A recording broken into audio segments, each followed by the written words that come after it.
Greetings, dear viewers. Anthony Marsh Jr. on Power Rangers Lost in Galaxy fan film with a brand new edition of the Terra Adventure podcast.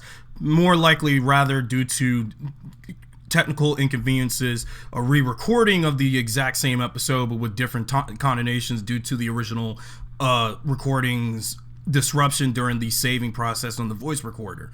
So anyway, let's get on with it, and it's presented by my Morphin Megaverse Power Rangers Facebook group. Haven't joined, check it out now. And not sponsored by any means, tokoz.com, which is a huge hub of all tokusatsu from Super Sentai, Power Rangers, Kamen Rider, Metal Heroes, and even reruns of shows like, VR Troopers. So if you want to watch any Super Sentai, Power Ranger, all episodes of Sentai, Power Rangers, Kamen Rider, or all tokusatsu, even Ultraman and Godzilla, check out tokoz.com. Okay, everybody. I know this is what I repeat, this is a re-recording of what was supposed to be scheduled around March or so of this year, but since right now at the time of re-recording this, it's May 17th. So right here is my final thoughts on Power Rangers Beast Morphers. Okay, everybody, I did go ahead and watch the rest of Power Rangers Beast Morphers on tokoz.com. Well, though, when the first season of Beast Morphers was on the air, and when I was watching some of those episodes online, I watched those remaining episodes on Dailymotion. Dailymotion for season 1, tokoz.com for season 2. Okay, so at the time of this, Power Rangers Dino Fury had happened, and the first 8 episodes had aired and were on hiatus. And yes, I've heard about Dino Fury, but I'm not ready to watch that season just yet until I do my final thoughts of, Beast Morphers right now. Over the last 10 years Power Rangers has been on Nickelodeon, I'm really surprised that Beast Morphers, well, Hasbro no less, have been thinking about doing a more mature season, because we haven't had any mature written seasons while it's still a kid-friendly thing since RPM.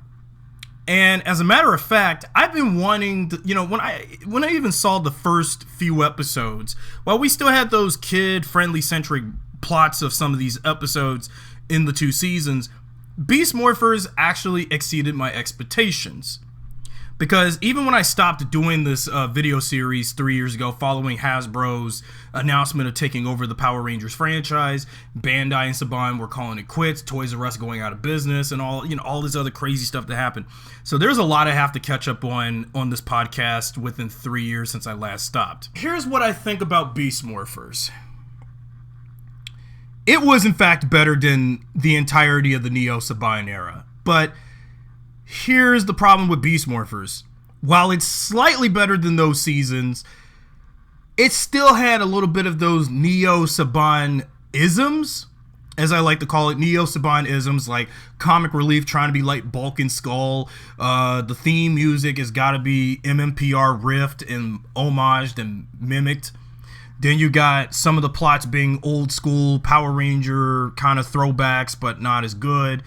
And but other than that, I actually liked it how this season was more like RPM and Dino Charge than it was another Mighty Morphin season clone that the entirety of the Neo Saban era had been doing for the last 10 years. And, well, thank God that, even also, I wanted to bring this up in an update before I talk more about Beast Morphers in final thoughts discussion very, very late, months late. But for those who don't know, Dino Fury's first season is going to be the last Power Ranger series to air on Nickelodeon. From what I heard, rumor has it that Netflix, although they had already previously removed all the majority of other seasons, will be streaming the remaining season of Beast Morphers next year, that being Dino Fury Season 2. I mean, not Beast Morphers over. I mean, Dino Fury Season 2, because if you haven't noticed, because if you go back to my Nickelodeon Sucks podcast from 5 years ago, remember how I said about how I want Power Rangers off Nickelodeon and stuff? Well, guess that has finally come true. Yeah, because these last 10 years of Power Rangers have been very horrible Well, I know that's just me because I really wasn't really liking what these seasons had been doing for 10 long years.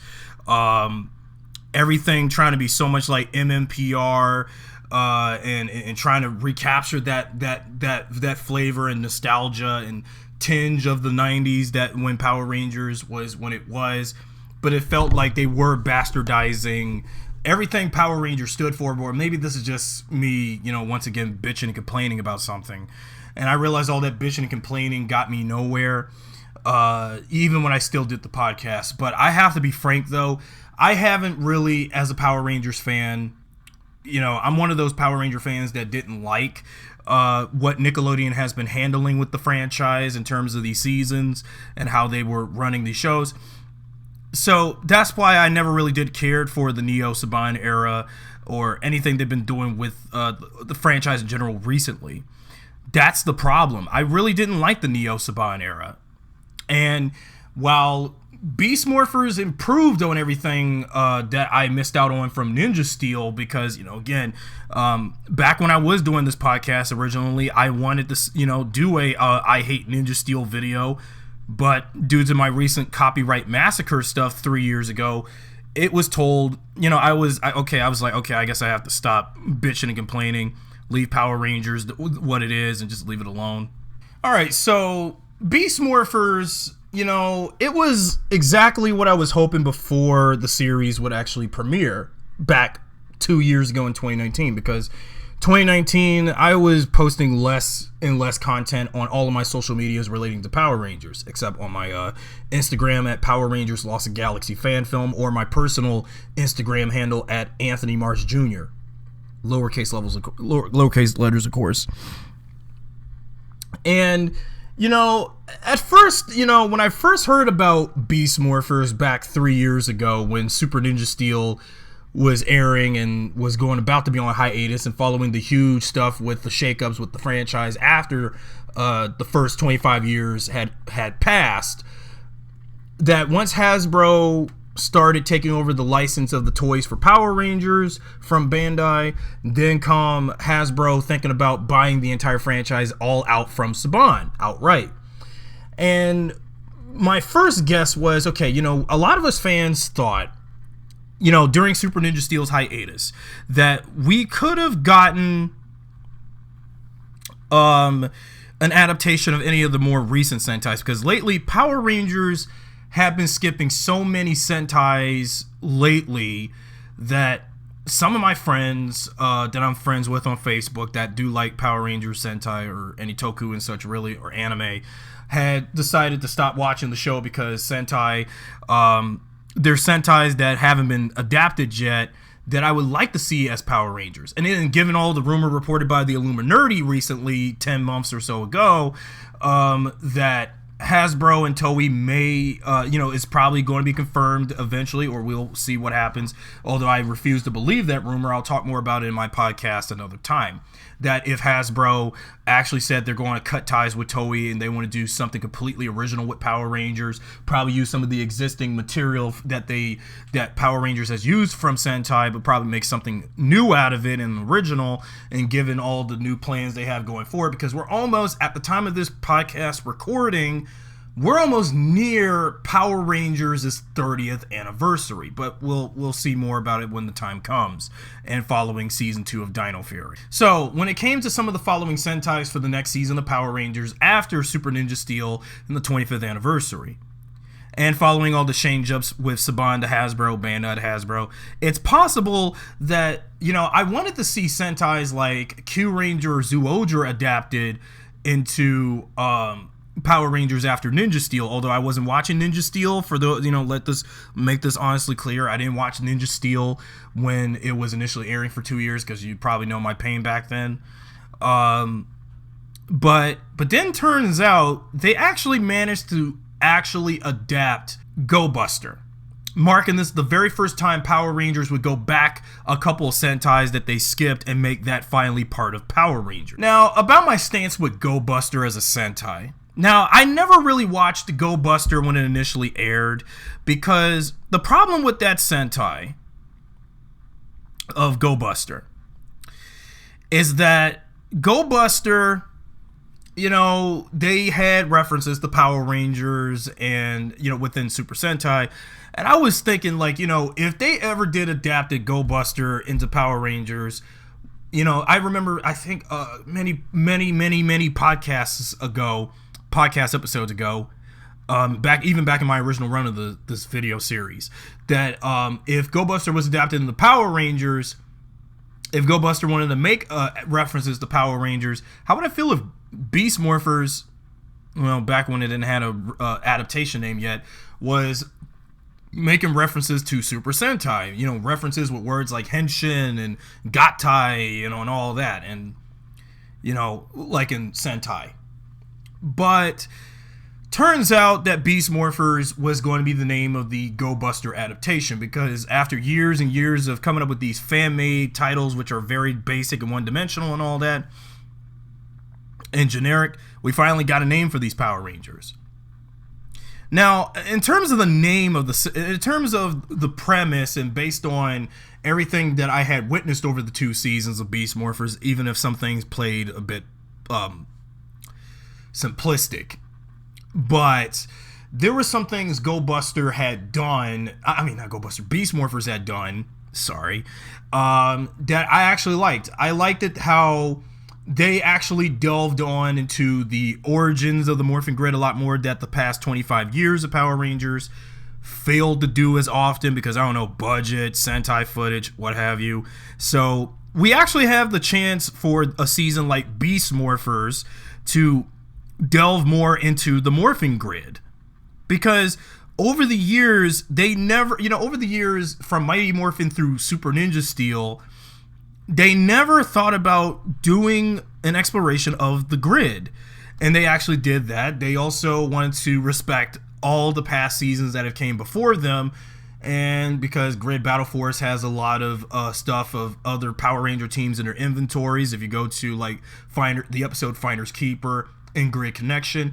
And there's so many Easter eggs and references to past seasons. It feels like to me, even when I was watching it. Now, I'm mostly going to judge, during this discussion on Beast Morphers, I'm really going to judge mainly from what I saw from the 2nd season, because I just recently watched the rest of Beast Morphers via tukoz.com.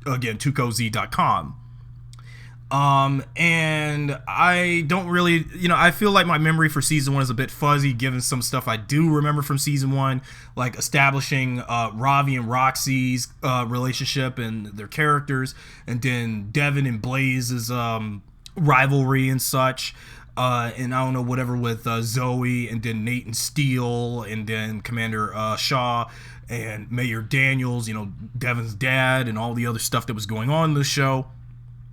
And then even with Blaze and Roxy's evil avatars, making the Rangers' lives a living hell. Every time they try to take them down in their Gigadrones and prevent Blaze, Roxy, and Evox from trying to steal all of Morph X and its energy and all the residuals of the morphing grid. I mean, there is a lot to talk about. I don't want to talk about it because I'm going to try to make it at least under an hour with this discussion, how I feel. Because Beast Morphers, I have never enjoyed a recent Power Ranger season post Jungle Fury and RPM like I had since. Because, of course, these last couple years since, let's say, Operation Overdrive in my book, Power Rangers had been pretty lousy. Although RPM was still good and Jungle Fury as well. But it's just when Samurai, Megaforce, Ninja Steel, well, Dino Charge was good too, but it had issues, and it was a mixed bag season to me anyway. But with the thing is with Beast Morphers, it was doing so much in its power to set things right. And I felt like this season was Power Rangers' redemption piece, because this last decade of Rangers since Samurai, they've been I don't even know what to make of the show anymore. I don't even know what to make of Power Rangers anymore. But that was back when I was very cynical and stuff. But with Hasbro taking over, I'm not as harsh or cynical. I know that back in my past rants, I know people, and I said this before back in my Return of the Podcast episode back in February, that I was very negative and cynical about Power Rangers, and whenever people came to my videos ranting about how I hated, this or hate that about Power Rangers, I gotta realize, as long, even if the stuff, even if I may not like it, it's still part of the brand. It's still part of the franchise. I mean, if this stuff, like whatever the Neo Saban era was doing, then I say it's not part of Power Rangers, it's not part of Power Rangers, but it is, because there's some things I have to accept, and knowing I may not like what Power Rangers is doing now, maybe it's because I'm too nostalgia biased over the past seasons up until RPM, although I didn't watch RPM when it initially aired, so make that clear. I didn't catch on to RPM until syndication on the DVDs, Netflix and stuff years later. And also, and speaking of RPM, when it came to Beast Morphers, as soon as I got to the end of the season, as I predicted, and based on the rumored crossover between RPM and Beast Morphers, that Beast Morphers is in fact given Dr. K's reappearance for the first time since that season, Evox being revealed to be a reincarnated version of Venjix, that Beast Morphers was going to be a sequel season to RPM. And I predicted this back when I did my Hasbro and Beast Morphers rant back in around this time in 2018, until I put out my recent, then at the time, fan film thing of Power Rangers. But you know what? That I was going to predict that eventually, if Go Buster was adapted in the Power Rangers and giving some of the similar themes that Go Buster had similar in Sentai over compared to what Power Rangers was doing with RPM a few years before Go Buster was even conceived, after Go Kaiger 9 years ago. That if Go Buster was adapted in the Power Rangers as whatever the title of the adaptation is, and then make some ties to RPM in the Power Rangers continuity.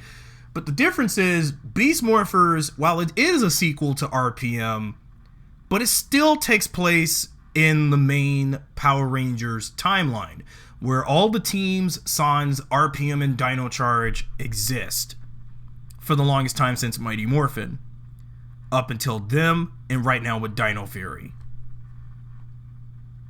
Because I liked it how they were going to tie RPM with Beast Morphers, and they actually took the season literally seriously, but we still had some of the Neo Saban-isms of the MMPR retreading and other stuff that, this franchise has been doing since it's been on Nickelodeon now.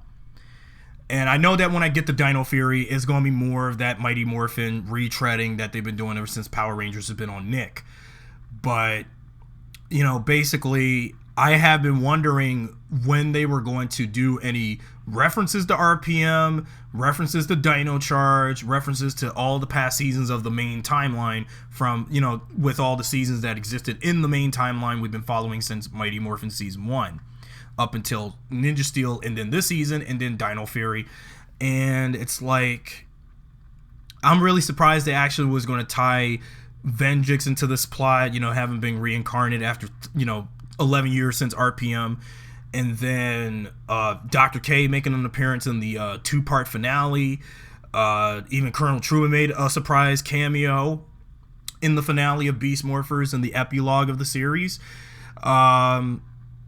Because there were some similarities when I even looked at some of the aesthetics. Because when I looked at now, I may have not liked Go Buster and didn't really watch it all the way through thoroughly to get an understanding. But I can understand Beast Morphers because I had watched the series online only, since, again, I don't have a cable and satellite provider, people, anymore. And I really thought about how this was going to play out in Power Rangers as opposed to what I saw in Sentai. Because Evox, I knew was going to be Venjix reincarnate.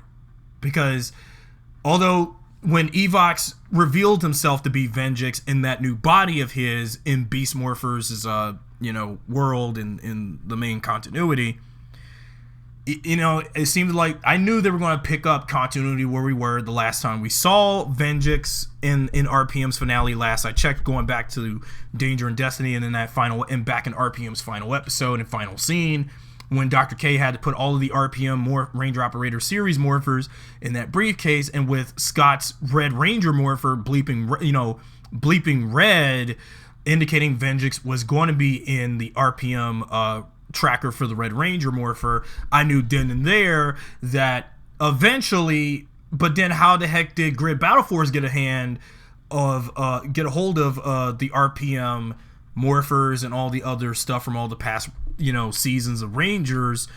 And also we already learned with Nate how he was experimenting. If you go back to that episode, I'll summarize a little bit how he revealed when Evox revealed that he's Vengeance to the Beast Morpher Rangers, Great Battle Force Rangers, that Nate revealed that he was experimenting something with some of the morphers and then caused the Evox virus to implode and then erupt, and then Evox, again, when Nate was still a child, and he knew now that he had some similarities with Dr. K and when she created the Vengeance virus.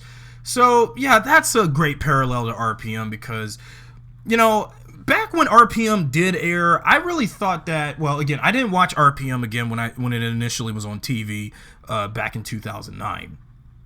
That even back when RPM was originally intended to be the end of the Power Rangers, that I thought RPM, given its post-apocalyptic, holocaustic, nightmare-ish vibe of a universe, that I thought RPM would take place in the main Power Rangers continuity. Given the apocalyptic wasteland aesthetic, a different kind of machine empire that enslaved the entire world at Storm, killing millions of people dead, and then we have a team of Power Rangers to make a last stand against this army of machines.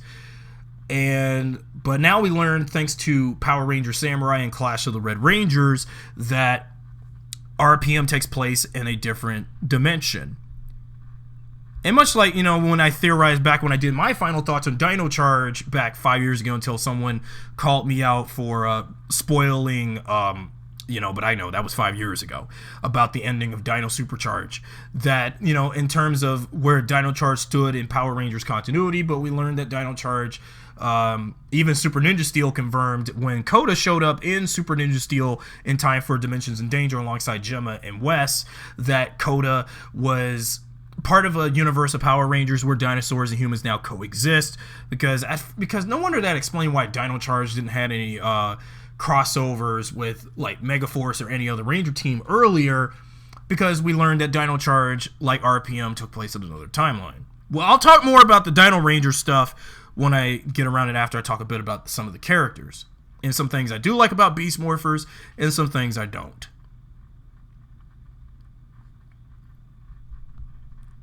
Okay, I want to go ahead and talk about some of the things I do like about Beast Morphers before I talk about the things I don't like, or probably one particular thing I don't like about Beast Morphers. To start off, I like to talk about the Rangers first, because the Beast Morpher Rangers was one heck of an interesting group of Rangers to kick off the Hasbro era. So what we have with this team of Power Rangers is a martial arts, part martial artist, part gamer, an artist, a laundry girl, a scientist, and a robot who thinks he wished he was human. Let me repeat that. We have a team of Rangers that consists of a martial artist / gamer, an artist, a laundry girl, a scientist, and a robot who thinks he's human. That's quite an interesting group, isn't it? Just given how Devin, Ravi, Zoe, Nate, and Steel worked as a team. Although I actually liked how experimental it was, because this is one of the few times, or one of the first times, we'll have a robot ranger in a group of a core group of humanoid rangers. Because of all times we've had like alien rangers like Trip and Maya and Orion, in multiple teams, like Maya from Lost Galaxy, Trip from Time Force, Orion and Super Mega Force. But with a robot ranger like Steel and Beast Morphers, I'm really surprised that they actually came up with a unique team like this. Although I didn't watch Go Buster and saw how they delved into it, but I actually really thought that of all of the Rangers with the most development, I would have to say that while Zoe, Devin, Nate, and Steele were fine characters, but I feel like if there's one Ranger of those 5 that actually had the most development of the 2 seasons, would have to be Ravi, because when I watched Ravi, the Blue Ranger, I realized he had the most development out of the entire group. And I'm surprised that out of all of the Power Ranger seasons I've watched over the years, it's finally time we had a Blue Ranger focused season. I mean, yeah, RPM focused on a Black Ranger, while several other seasons would focus on the Red Ranger, well, say for Mighty Morphin Season 3 with Kimberly, but never really thought that we would actually have a season of Power Rangers that would be more about the Blue Ranger, given that the commander of Grid Battle Force is the Blue Ranger's mother, that being Commander Shaw, and also, all the stuff between him and his mother, and stuff, because I don't know if I can say anything to say about Shaw and them until probably a future video, if I go back and rewatch it. Rewatch the show and before I do a video of it. But I really want to talk about some things, because I'm not going to talk about everything in the series in one video, because back when I did my original raw recording of this, I lost the original recording because the voice recorder won't save the original audio recorded file I did about my final thoughts, so that's why I have to re-record some things and re-say things I didn't get to say before until the recorder couldn't save the whole file. And, when I watched Ravi, I realized there were many more things about his character than I realized compared to the other 4 Rangers. Well, say for Nate and Steele. That Ravi was going to have this much baggage for Blue Ranger, since, like, Billy or any other Blue Ranger with some baggage going for their characters. Or even like Blue Rangers like, Kai or Justin or Flynn, or I don't know, any other Blue Rangers with this kind of character baggage in a Ranger season, in any other season of the show.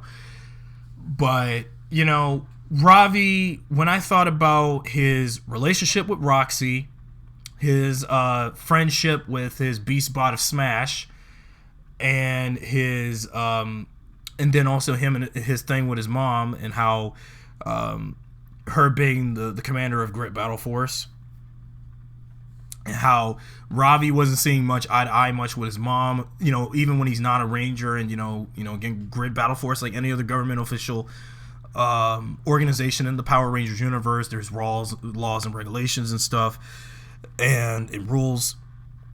And I really thought about, like, I was really more concerned about, like, and more focused on his relationship with Roxy, who, by the way, with her evil avatar being one of the few villains of the show, but with her regular self being, not tied to her evil avatar. But although during that first season when her evil avatar was unleashed, Ravi would always figure out if that evil avatar is the real Roxy, or the Roxy that he once knew is evil or is gone forever.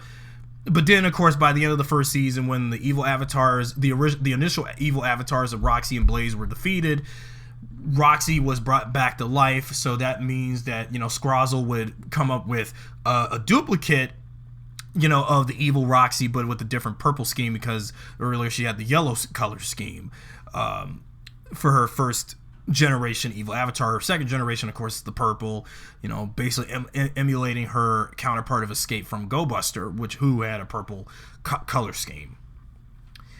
And I actually thought that the strength of his character arc was his relationship with Roxy, because, he was dating her until Evox unleashed himself and made evil duplicates of her alongside Blaze, who was rivaling with Devin. And Roxy could have been the Yellow Ranger alongside Ravi, But we learned back in the first episode of Beast Morphers that Roxy was going to fall victim to Evox's virus, making the evil doppelganger of her, the evil avatar of her, and basically the Ravi that Ravi knew has been put in the suspended cryogenic sleep until they capture the evil avatar of her. Actually, Ravi, and I really thought that was probably something that I knew that was going to be an ongoing thing for him, because he really cared for Roxy. He really did. And I've always wondered that they were going to finally touch on to some Blue Ranger female villain romance, because of course a Red Ranger female villain romance just didn't work. We almost nearly got that with one Red Ranger from my favorite season, but again, that female villain hates him because of the whole "you destroy my father, you will pay, blah blah blah, destroy Terra Venture." Or a female villain who had a thing for a Green Ranger, pink-haired, daughter of a mutant warlord who, rich, spoiled, lazy. But I never really thought that Ravi and Roxy was going to be a pairing. It was going to be a thing. Knowing that her evil avatar still has memories of the real Roxy, but just, and pointed on leaning on the side of evil. So that's one thing.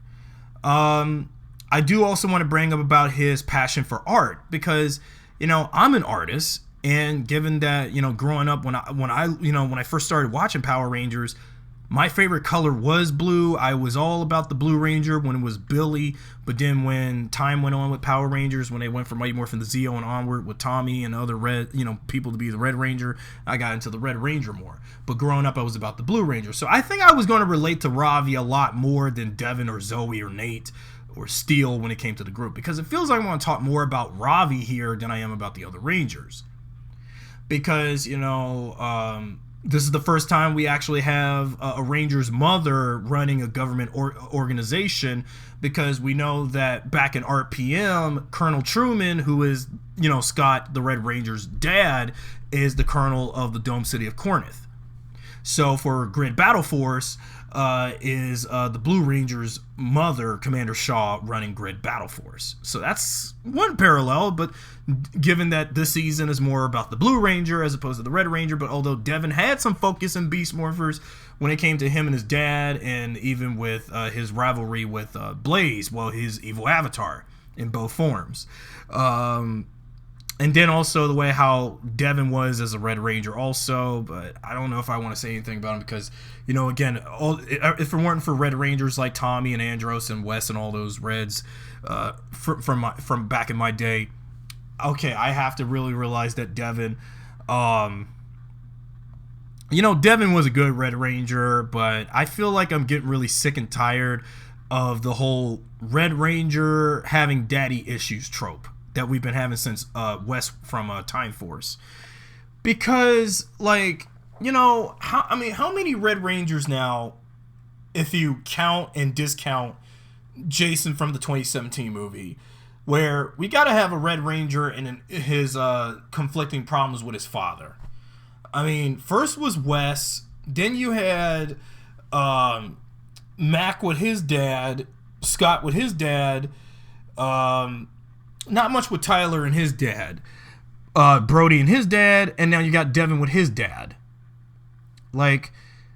Lately, at first I didn't really care much about his father in the first season, Mayor Daniels, but he cared more about what his, in the beginning, Mayor Daniels was what he was, but the thing was, I didn't really cared about his cold, brash attitude toward his son about, what he should be doing and what he thought would do best. Because again, the whole father knows best thing.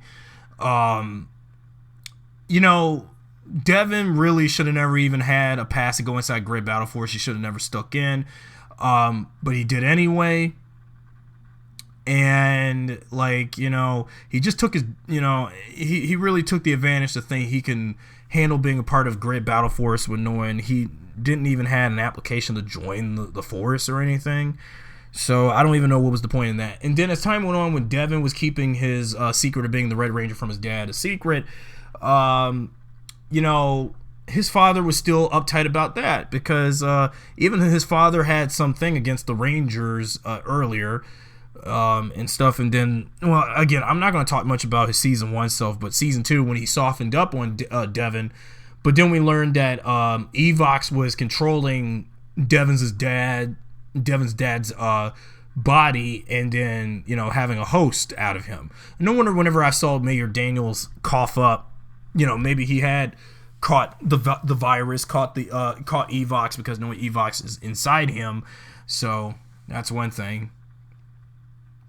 Plus, like several other Red Rangers with martial arts backgrounds before him, like Troy, Jason, any other Red Rangers I can think of that have a passion for martial arts. Devin is also a martial artist, but it didn't really substantiate that. But I actually really found his passion for video games somewhat amusing for a Red Ranger. Usually this would be something that a typical Black/Green Ranger would be into. Jake, or any other, Black or Green Ranger with, these rookie, middle ground linebacker kind of character trope, comic relief trope, and stuff like that. And also his rivalry with Blaze, like his good self, but or actually I don't even know if they were really friends, because I was watching the series, because I don't think much stuff caught on with me between him and Blaze all that often when I watched.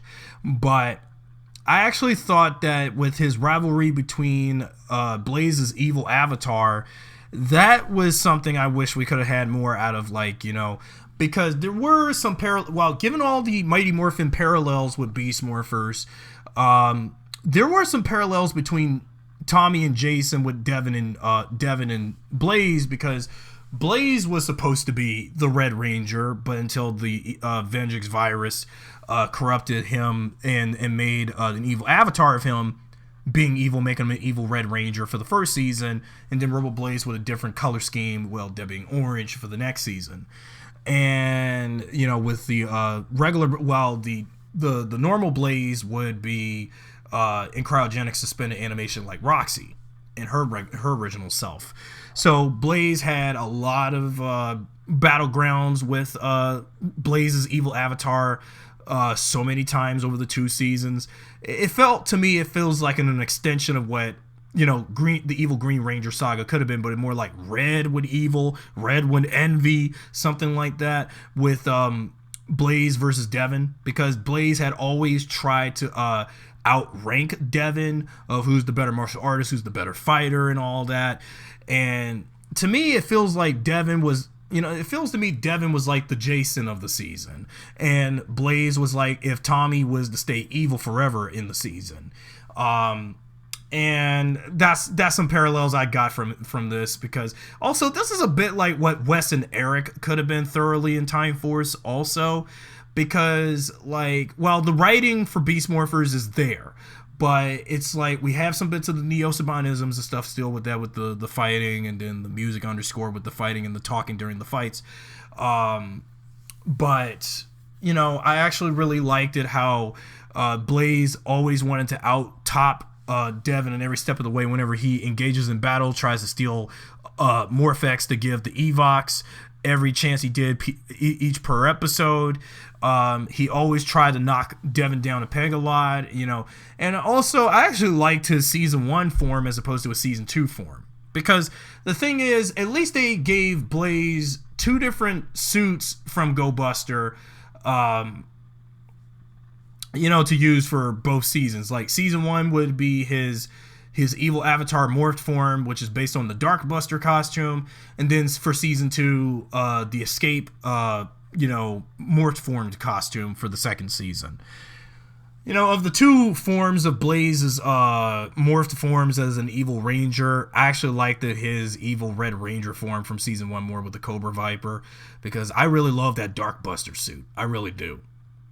And because that's the thing with that, because there were going to be parallels to something we could have gotten from Tommy and Jason and Wes and Eric within Devin and Blaze, because There you go. Now, Zoe, I feel, well, I do like her, and her actress was giving her all with some things. I don't think there was really much I can substantiate from Zoe besides, she's the laundry girl. Even she, like Devin, was not meant to be a ranger, but when Blaze and Roxy were corrupted by Evox and his virus, she had to be the Yellow Ranger because Roxy was, was evil, was turned evil, but it's her evil avatar. So Zoe probably had no choice but to be the Yellow Ranger neither as well. So there was a reason for that. But I feel like, she really... Okay, let's see. Get my thoughts clearly. She really should have never even been the Yellow Ranger. And while, nothing wrong with her taking over the place of the Yellow Ranger slot when Roxy could have been it, but I guess maybe she just wasn't a candidate. This feels a bit like when Kendall was talking down on why is Shelby the Pink Ranger and why she had the pink energem sort of situation. But I just don't really know why the heck she was. But I liked her as the Yellow Ranger. I liked her character and personality. I can't really say much about Zoe, but she was just a fine Yellow Ranger. I forgot what she, there were some episodes she did, but I just don't want to talk much about it until I probably should go back and watch it again. Now, as for Nate and Steele, okay, Nate I actually liked in the season also to a degree, but he acted more like every single tech aide and supporting character and smart aleck of the team. He was kind of like Billy. He was kind of like Dr. Kendall Morgan in some areas. He was kind of like a gender bent Dr. K, but he wasn't all about the grid Battle Force suits are not spandex, like how Dr. K doesn't like that word in her dimension. But he had always wanted... Well, if there's one thing I actually have to substantiate from his character, obviously, and essentially, is his wanting of a brother. Because growing up, what I've learned about Nate as the Gold Ranger is that he always wanted a brother out of Steel. Because given that Nate grew up as an only child to his parents, because we get to see his parents only once or twice in the season. And Nate wanted a brother, so he wanted to take something that's inanimate and make him a real living robot being with some human emotions. But here's the thing with Steel. Now I have to talk about Steel when talking about Nate. Now for our Silver Ranger, while I do like Steel's robot form, design, costume, whatever, and also his Silver Ranger form, but the problem with Steel, when as opposed to Nate, was that Steel, while I do like his costume design, but his voice and his personality just comes like something out of a very English bad 4Kids dub of some show. And the way how he sounds, it sounds like he is like he came straight out of a 4Kids English dub show, but in a live action Power Ranger show. That's what it seems like to me. And when I even hear him talk, when he fights down Gigadrones, Blaze and Roxy and stuff in fights, he sounds like he can't, that's the thing with him. And I don't want to mimic it because I don't want this video being labeled as for kids automatically, because again, this recent law with YouTube and stuff with that, so I don't want to repeat that. But I did mention how I mocked Steele's voice in my original recorded version of this podcast, but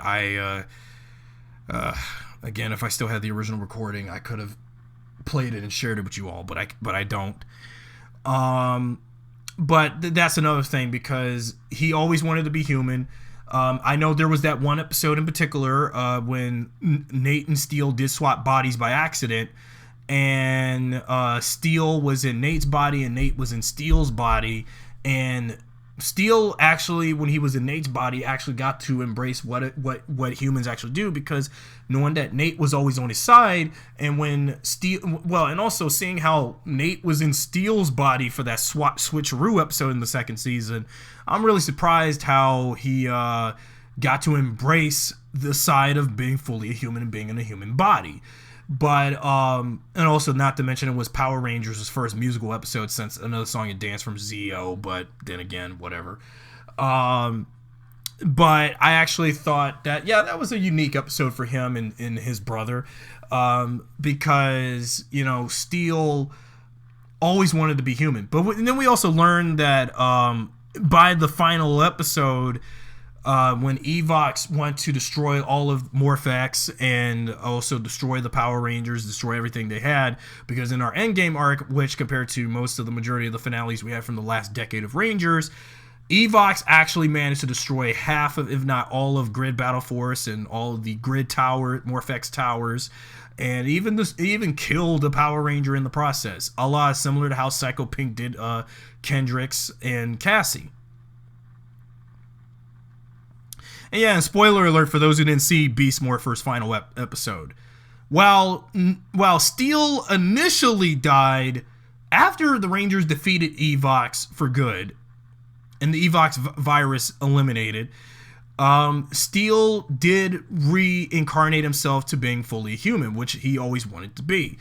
But, you know, when I first saw his death, and also watching that final episode of Beast Morphers, it was similar to Danger and Destiny, and similar what Evox, when he was once Vengeance, did to Gem and Gemma, which is another parallel to RPM that I've noticed when watching the season. That Evox can delete a Ranger when they're down, especially when they were raising the stakes very high.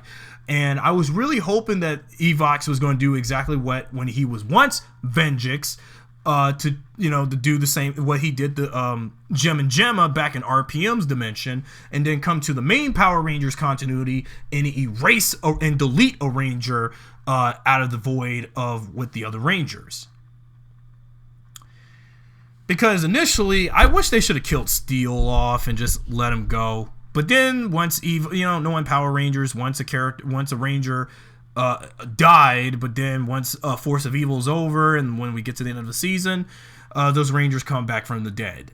Because, Power Rangers, that's the thing with Power Rangers. It seems like ever since Kendrix's death back in Lost Galaxy, it's like once a Power Ranger dies, and then when the season gets close to its end, and once the Rangers defeat the villain they've been facing the whole year, and then once we get to the end of the series, then that Ranger from the team comes back from the dead. I'm just like, I understand in fiction when you kill off characters that we liked or so, they do, of course, come back in some ways.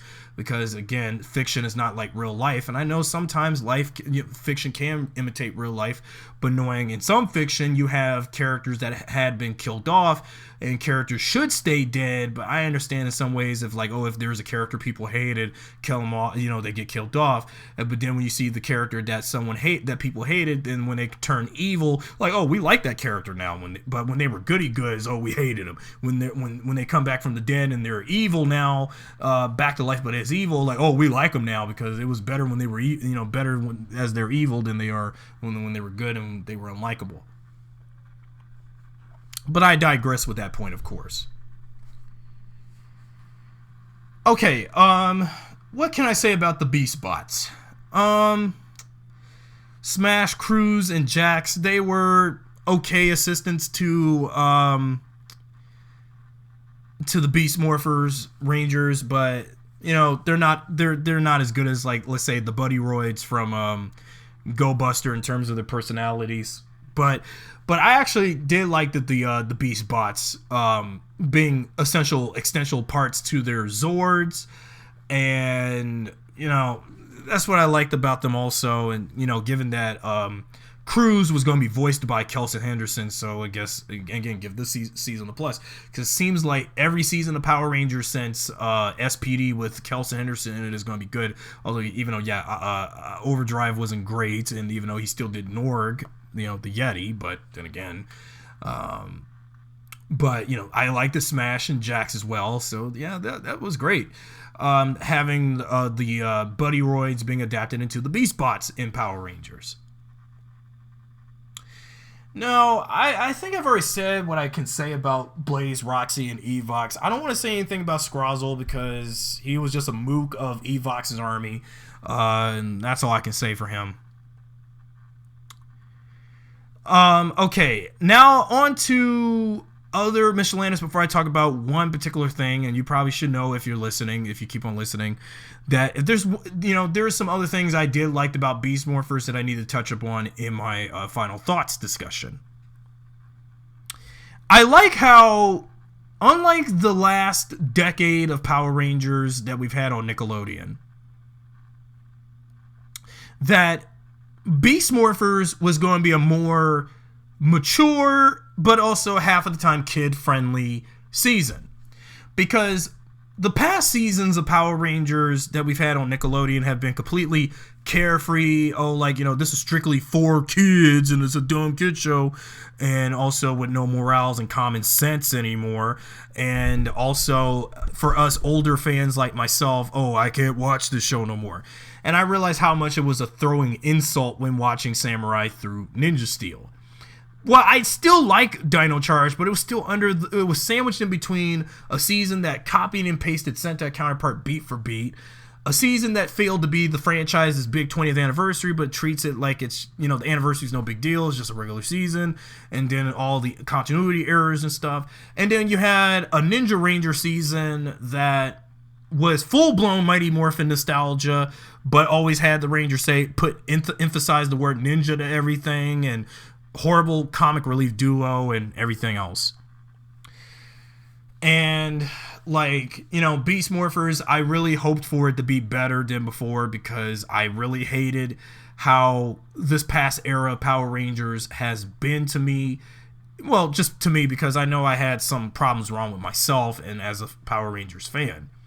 Because given how unsatisfied I had been, although I'm not the only one though, because there's some other people like me out there that in the minority that didn't like these newer seasons and why they've been the way they've been. It seemed to if Power Rangers had ended with RPM, then I wouldn't have to, live with Samurai Megaforce in them to exist right now.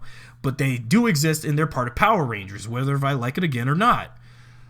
But I really wanted the series to do more than just be stupid dumb kid show 24/7 and then but again, Power Rangers is a kid show, right? But then again, you got people my age that grew up on the show and still watch the show today. And I'm not saying this just to be cynical or anything, but because even though when I did used to talk like this before, it turned a lot of people off. I don't want to veer away those people again. I don't want to veer away any new people with this again. I don't want to do it. I did like that they actually decided to make Beast Morphers into a drama, because the drama aspects I actually wanted to see this unfold, because the last 8 years of Power Rangers, they were carefree, don't care about drama, kids don't care about character development, blah blah blah, what they were saying before.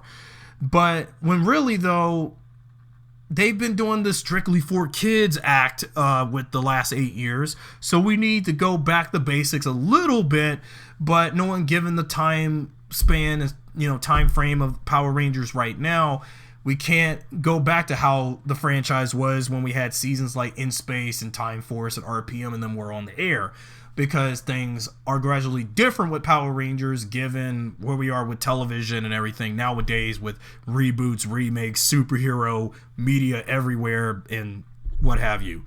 So that's why Power Rangers has just been this way ever since it's been on Nickelodeon and just haphazardly bastardizing everything the franchise stood for. And that's why after Dino Fury season 1 is over, I'm glad Power Rangers will be off Nickelodeon. Well, I'll talk more about that in that next discussion about that. Because I really wanted to see Power Rangers raise stakes again. I really wanted to see them do more dramatic stuff between characters and situations with them and villains a little bit more like we had back in the past before Samurai and them. But it's just there was a lot of deficiencies that I mean, like, God bless Hasbro for setting Power Rangers back to basics, because when Saban was under contract with Nickelodeon from Samurai through Super Ninja Steel, they just been under this fallacy about the whole, this is for kids, back off, older fans, and all this. You guys should, you guys watch, you old people watch Power Rangers, you guys are too old for this. Go watch something like Game of Thrones or Sons of Anarchy or Breaking Bad or something, or Billions or the Arrowverse shows or something. Yeah, and that's probably one of the reasons why I didn't want to watch Ninja Steel, because I realized the more I watched any more of Neo Saban PR, it would be an insult to my intelligence, or I just realized then I guess maybe I shouldn't watch the show anymore. Because, again, back to when I was that entitled toxic Power Ranger fan, if you remember what I said back in my first episode of my return of this, that I was a toxic entitled fan about it. Because the drama aspects was what was severely missing in the Neo Saban era, then I'm happy that Hasbro's era right now, just recently, is restoring back the Power Rangers.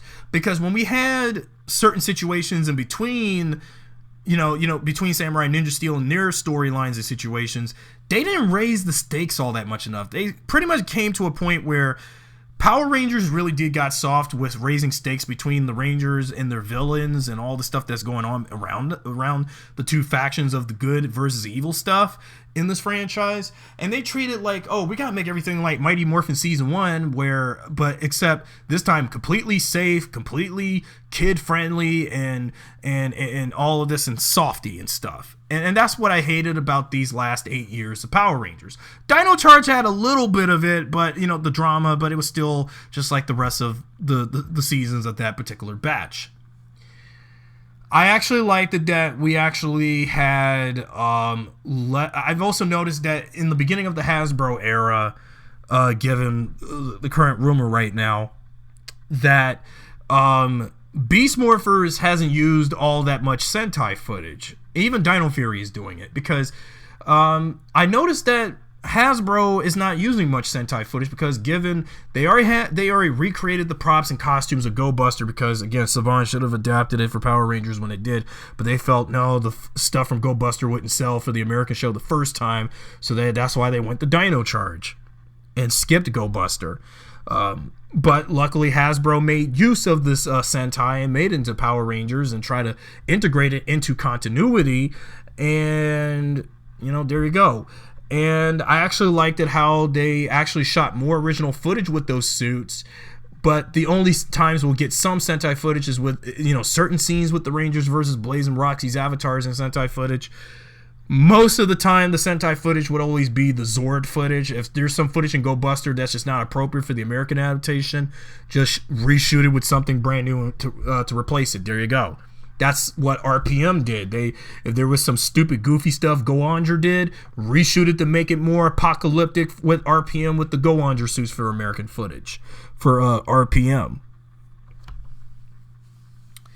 I actually liked it how what's another aspect I did liked about Beast Morphers. I keep saying Go Buster. Let's see. I did mention earlier about how it ties to RPM and some of the references with a computer virus, and then the facilities between Corinth and Grid Battle Force being separate and different. But also the main thing I did liked about Beast Morphers, like I said before, is how it tied all of the past seasons of Power Rangers in one bow, like as if this was the last season of Power Rangers.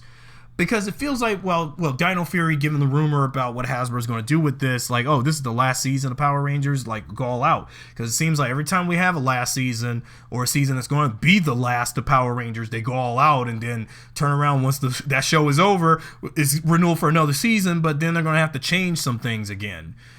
Change the tone of the show again, and other stuff.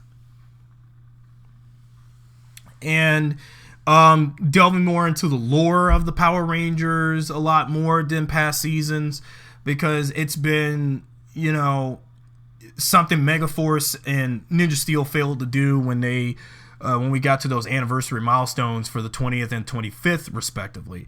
But it made me feel like Beast Morphers should have been an anniversary season, but it's not an anniversary season. Feels like a half-end anniversary of celebrating the past history of all the seasons. And given all the Easter eggs and references, like, Glitz Magazine appearing in that episode when Nate and Zoe were on a date when they were not supposed to because Grid regulations with Grid Battle Force, or like several other references, like, of course, many paraphernalia from past villains, like Lord Zed's staff appearing in Finders Keepers and stuff like that, Sledge's arm cannon and stuff, and all the other paraphernalia from all the villains from the past seasons. I won't be surprised if they had other paraphernalia from other villains from all the past Power Ranger seasons in Beast Morphers, in Finders Keepers, and Grid Connection, featured in those 2 episodes leading up to the Dino Ranger team up. And even when they showed all of the weapons and morphers from the past seasons, like the Power Blaster, the Thundermax Blaster from Dino Thunder, some of Samurai's stuff, some of Ninja Steel stuff, and Megaforce's Gosei Morpher, being there and all that, and all the archival stuff of all the morphers and stuff they had from all the past seasons. It's really incredible how Grid Battle Force had a huge inventory of all Power Rangers paraphernalia from over the more than 25, going on soon to be 30 years. And I really loved how Beast Morphers honored the past of Power Rangers than Megaforce ever could do, because suck it, Megaforce. But so that's what I liked also from this season. I did like the idea of, given I didn't see this in Go Buster, but I did like how the Zords can be interchangeable, like the Transformers, because I figured that's why Hasbro wanted to adapt Beast Morphers, Go Buster into the Beast Morphers. They saw that given that Hasbro has a long veterinary history with the Transformers, they figured, okay, they saw a Sentai that would be potentially the next Power Ranger season after Ninja Steel that was very somewhat Transformers sort of like to them. And they figured, well, Go Buster was going to be that next season, so it made sense there was going to be opportunity given that some of the animal-themed Zords can be interchangeable, like the Red Ranger's Zord from Cheetah to Car to giant humanoid robot. So they figured, well, that could be that season. So they figured as soon as they saw, I think maybe when they saw the Red Ranger's Zord transform from Cheetah to Car to Robot, that's what probably got their attention. Probably that's why we got this season instead of like Q Ranger or Zoojer for seasons 28 and 29 of Power Rangers. I think that's about it. All I can say about the things I did like about Beast Morphers. Now, here's one thing or two I don't like about Beast Morphers. And okay, guys, I know after an hour and 3 minutes of talking about everything else, I want to now talk about the thing I really, really hate about this season. I really do, guys, because it's no surprise that when I was watching Beast Morphers for 2 seasons, I really, really, really hate Ben and Betty. I was going to say Victor and Monty, sorry. If there's one aspect of Beast Morphers I never did like when I was binge watching the 2 seasons online, would have to be Ben and Betty. I'm sorry, guys, but while I didn't watch Ninja Steel and see the horrendousness of Victor and Monty and their bad ripping off a Bulk and Skull shtick, during their 2 seasons with the Ninja Steel Rangers, but Ben and Betty, in every scene, in every episode of the 2 seasons and 44 in total episodes of Beast Morphers I watched, I really, really, really hate Ben and Betty. I really do. I just think these two were just not funny to me. While they may be slightly better than Victor and Monty, but in my opinion, they are worse than Victor and Monty. They really are, because when I'm focusing on plots revolving around the Rangers and Evox and his crew, or whatever goes on in Grid Battle Force, or Coral Harbor, the city that the Grid Battle Force Rangers take place in. I never really cared much about Ben and Betty's comedic antics. I understand to levitate the tone of the series from being too dramatic. But you see, at least I would rather take Jem and Gemma's humor with them in their childish passion for blowing stuff up all the time in RPM, or whatever Ziggy does to irritate Dr. K in RPM. But with Ben and Betty, I just don't find them funny. I'm sorry. I mean, I know this may be a serious problem with me, but I just never really cared about those two. I mean, it seems like whenever like the Rangers take a certain tech gadget to take down Evox's Giga Drone of the Week, okay, they know what they're doing. But when you have Ben and Betty do something about something with something like that, I'm going to drop an F-bomb about it just once, they fuck it up. Because it's like... And even when they get into serious hijinks, I don't really find it funny. It just feels cringy. And I understand this is for kids, okay? But, you know, don't tell me that crap. Because when I watch, like, seasons like Mighty Morphin, Zeo, Turbo, and Space with any scenes with Bulk and Skull in it. Yeah, with stuff with Bulk and Skull, I can laugh at it because they know how to do comic relief in Power Rangers. But that was back in the day. Or even with Bulk and Spike and Samurai. Even though I didn't like Samurai, and you know how I still don't like that season. But you know what? At least, you know, Spike can be annoying, but he was at least a competent comic relief. A competent but annoying comic relief to Bulk. Because, again, they were trying to recreate Bulk and Skull's dynamic in Samurai with that. But Ben and Betty, I just couldn't find anything they did over the 2 seasons that funny. Even when they act inept, when they're trying to, like, let's say, try to take out toxic waste, they let the waste get away. Or if they let a certain tested Giga Drone go away, they let it off the loose, and then they... you know, get in serious trouble, run away, and then they get hurt or injured. And I just don't find that humor all that funny. It's just like, why? And I don't know. It feels like Ben and Betty are like they're like Jem and Gemma if they were fully stupid and inept and incompetent and impudent in a way, you know? And that's just how I feel. And I try to enjoy most of Beast Morphers, but those two and their comedy doesn't amuse me. Maybe it's just I kind of got old for this kind of childish humor within Power Rangers or something. I don't know. Because, again, you know, I just don't see what's so funny about this. Now, if they have a comic relief duo like this in Dino Fury, when I start watching that season...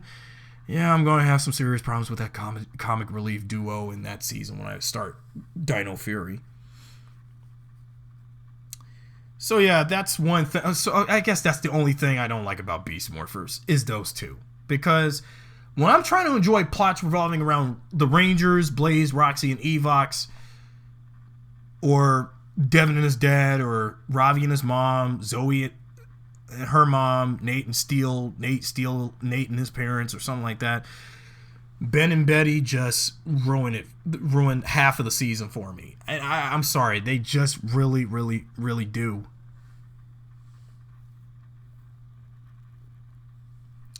Okay, there's one more thing I'll talk about before I give my overall thoughts about the series. I would like to finally take a stab because I got enough time to talk about the Dino Ranger team-up stuff, tying to all the tangents I mentioned earlier. You know, when we had Dino Charge back in 2015, we had speculated about a potential team-up between Mighty Morphin, Dino Thunder, and Dino Charge. But, of course, it made sense to wait until if Go Buster was fully adapted in the Power Rangers.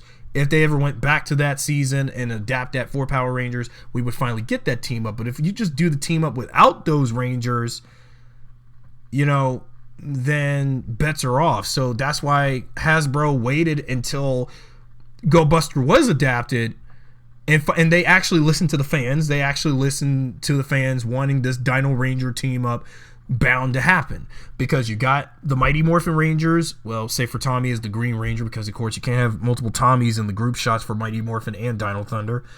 Then you got the Dino Thunder Rangers, but it's just only Connor, Ethan, and Kira in the suit with bad dubbers. No Trent involved, but I wish he was there. And then you got all of the Dino Charge Rangers, just only the Prime 6, except Kendall, James, Xenowing, although his voice actor passed away. And yeah, because those Rangers were also missing, so it's like, why are they not around for this team up?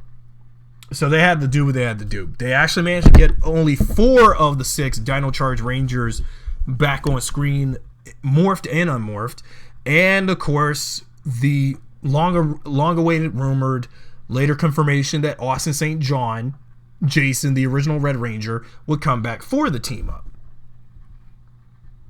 Now, I know that a long time ago, I did watch the Go Buster versus Kyuryoger crossover film featuring the Dino Ranger team up for Sentai with Zoo Ranger, Aba Ranger, and Kyuryoger, with the Go Busters just being in the background. But when I watched that, I knew there was going to be a possibility that they may do this for Power Rangers, because this was back when Dino Charge was on the air, and wondering what they could have done with that, that kind of team up. Because, again, Power Rangers started with dinosaurs, and it would likely end with dinosaurs. And I think that's probably why with Hasbro and Dino Fury and what they're going to potentially do with Power Rangers after Dino Fury. And I think that's why it would be a poetic conclusion to what Power Rangers have been doing for nearly 30 years. But I don't want Power Rangers to end and just end on a note with Dino Fury. Like, after Dino Fury, no more Sentai footage. Well, I'll talk more about it with the next episode or two. Save that thought for another episode or two on this podcast. And, I also like that they brought back Snide, because remember when we used to call him Neo Zeltrax or something, because his design was very similar to Zeltrax, but for Dino Charge's dimension. And then they brought back Goldar, because I liked it how when Jason came back and claimed his original Mighty Morphin powers again. Yeah, I know, many years older, and the last time we seen Jason was back in Forever Red, back in Wild Force. And it's been a long time since then.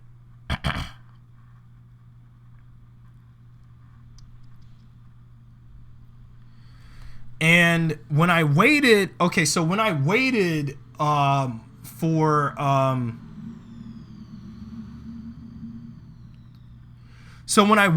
the Dino Ranger team up to pop up. Now, I know that back when we had the second season around this time, and when Beast Morphers was on hiatus, I know a lot of you already went online and watched the Dino Ranger team up and the rest of Beast Morphers via the international airings, because I don't want to get spoiled and stuff, because we know we're still, it's been 10 years since I've been using social media now and the internet, and it's like, everywhere I go with Power Rangers, there's going to be spoilers from people on social media. It's like, I understand, because I know Nickelodeon has been very, very slow with Power Rangers and the practice of only doing the first 8 or 9 episodes until hiatus. Hiatus is so long, and then the remaining episodes until the final episode of the year, of the every 2 years, is there around November or December, and that's why people didn't want to wait until these episodes would air here in the stateside on Nickelodeon. So it made sense why they had to watch this team up so early internationally and watch the rest of the series. I chose not to watch it while they were doing the international airings, because as much as I hate how Nickelodeon has been handling Power Rangers, I didn't want to watch it until it actually aired here on stateside. But I know the international markets have had the remaining episodes air all the way through already before the rest of, until the stateside would air those episodes. The remaining episodes.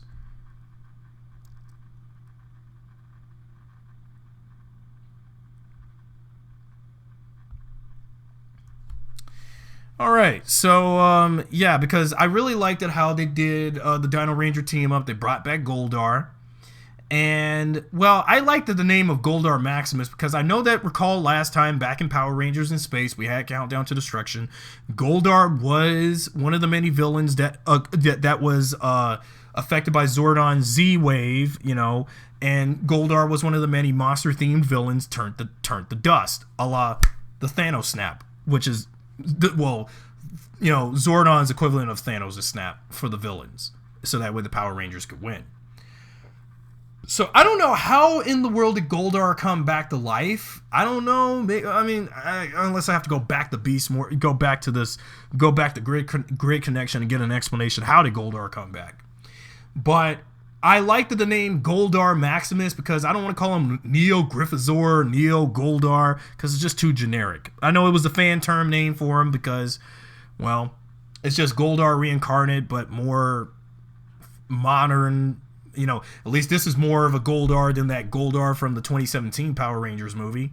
So, and I liked it how Jason made a reference how this Goldar is different from the Goldar he remembered back in his time as the Red Ranger when he was still a teenager with attitude, and compared to the last Goldar he defeated. So this Goldar is just a huge modernized update of the old one, given today's times with Sentai and Power Rangers, with aesthetics and how old the actors have gotten since they've been on their respective seasons, and Austin St. John respectively. And I really liked that the Dino Ranger team up, but what dragged it down for me was that I wish they had shot more original footage of that team up with the Dino Ranger, with all the Dino teams, while the Beast Morpher Rangers were still doing with Blaze and Roxy in them, during their plot, while the Dino Rangers fended off against Snide and Goldar Maximus and all of the Putties, Triptoids,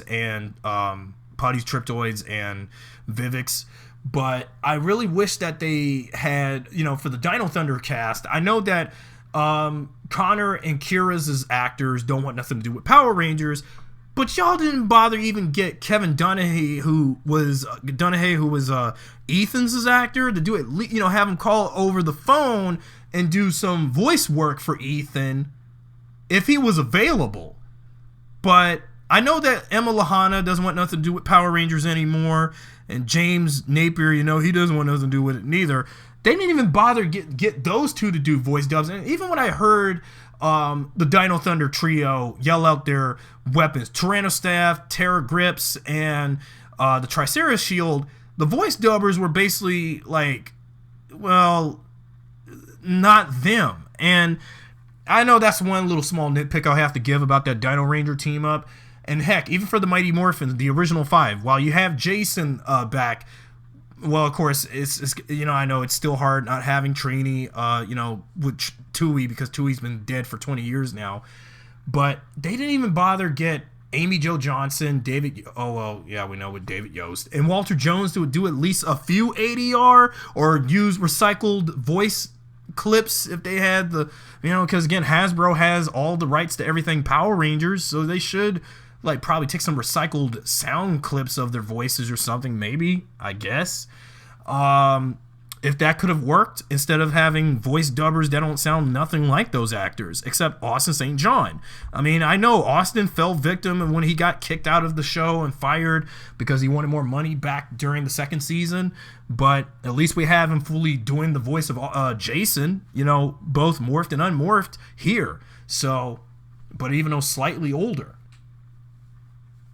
And also liked how they did that finale of the Dino Ranger team up, very similar to that Strongest Battle thing from Super Sentai recently.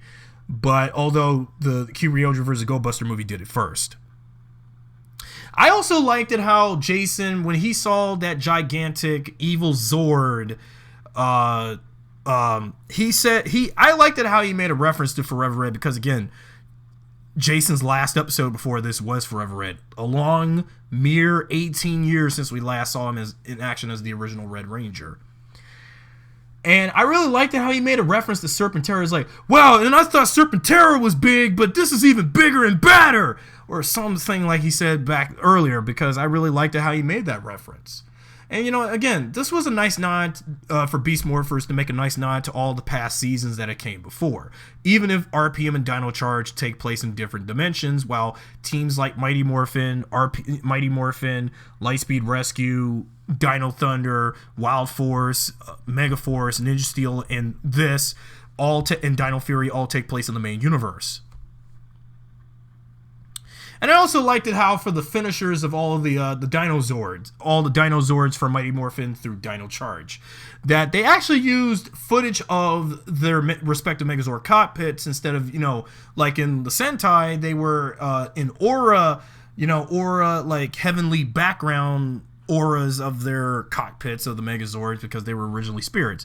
They actually had footages. They had the Sentai footage of their Megazord finishers and also the Rangers in the respective cockpits from the respective seasons, despite the dubs and stuff. And it was great seeing Jason in action again, first time in 18 years since Forever Red and Power Rangers Wild Force. It was nice. So I actually think that's all I can say for Beast Morphers. I think I've gone on long enough and said my piece. I can't say anymore. I'm kind of tired and my tongue is tired of speaking. But so here are my final thoughts on Beast Morphers.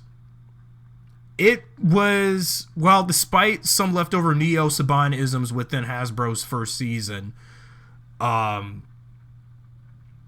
Morphers was a huge step up over, if not the entirety of the Neo Saban era of Power Rangers. While I may not like Ben and Betty and their comic relief antics every episode of the 2 seasons of this, but I really liked it. The drama, I liked it. The characters, I liked it. I liked that we finally got a Go Buster adaptation. I know that sounds cheesy to say. And I think the potential with Hasbro handling Power Rangers is in good hands. But it's just the more we wash away anything I hated about the Neo Saban era going forward, the better. Because Dino Fury, well, if this is the last season of this current iteration that we've had since Samurai, or like in general Power Rangers, go all out, go nuts, do what you want, Hasbro.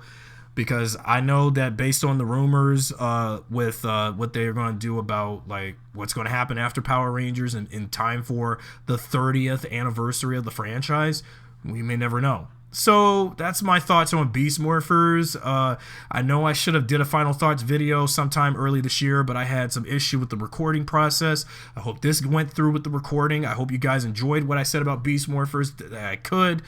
But I wish I said more about Blaze and Roxy, but I think I've said my piece also as well. So now that Beast Morphers is done and over, I don't know if it was any better than Go Buster, but I hope I will talk more about Go Buster when I get around watching that series on tukoz.com when I get the chance, or anywhere I can watch Sentai.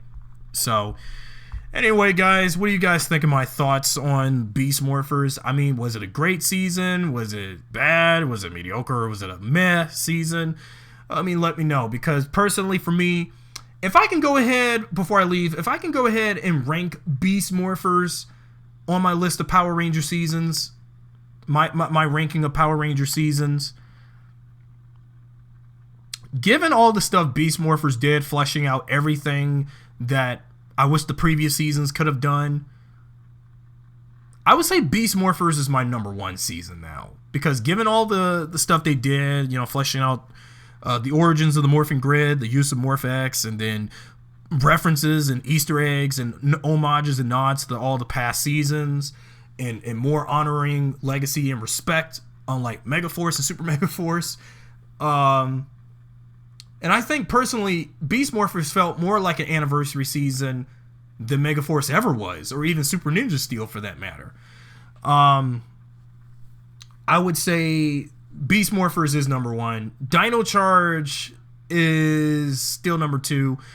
Of all the years I had Lost Galaxy as my number 1 season, to me, Lost Galaxy is a number 6 now, because I'll talk more about Lost Galaxy until Linkara does his redux on Lost Galaxy for History of Power Rangers on YouTube whenever that comes out. And when Linkara also does his History of Power Rangers on Beast Morphers, from what I hear, later this summer, I'll talk a little bit more on what I missed out on compared to what I did in my final thoughts here. And also, I think RPM has now became a 3rd favorite season, since Beast Morphers is number 1, Dino Charge is 2, and some other seasons. I think as time goes on with Power Rangers, and the more I watch all these old seasons and new seasons, I can't judge Dino Fury and make it a number 1 or number 2 season because I haven't watched that yet. I will get around Dino Fury. I will do a first 8 episode recap eventually on this podcast. Don't you worry.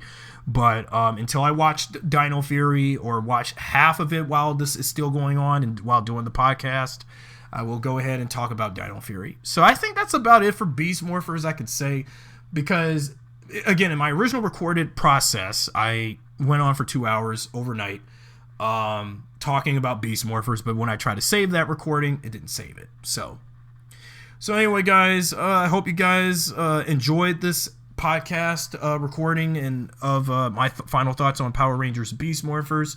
It really was a great season, but it still had those Neo Sabanisms and bad comic relief out of Ben and Betty for me. I just hope Dino Fury does okay. I mean, from what I hear, fan reaction is pretty mixed to positive or straight up positive because, you know, given we're not Neo Saban anymore. So anyway, guys, thanks for listening. I'll see you guys next time on the Terra Venture podcast. Anthony Marsh Jr. on Power Rangers Lost Galaxy fan film / PR Lost Galaxy 2014. Thanks for listening and thanks for watching.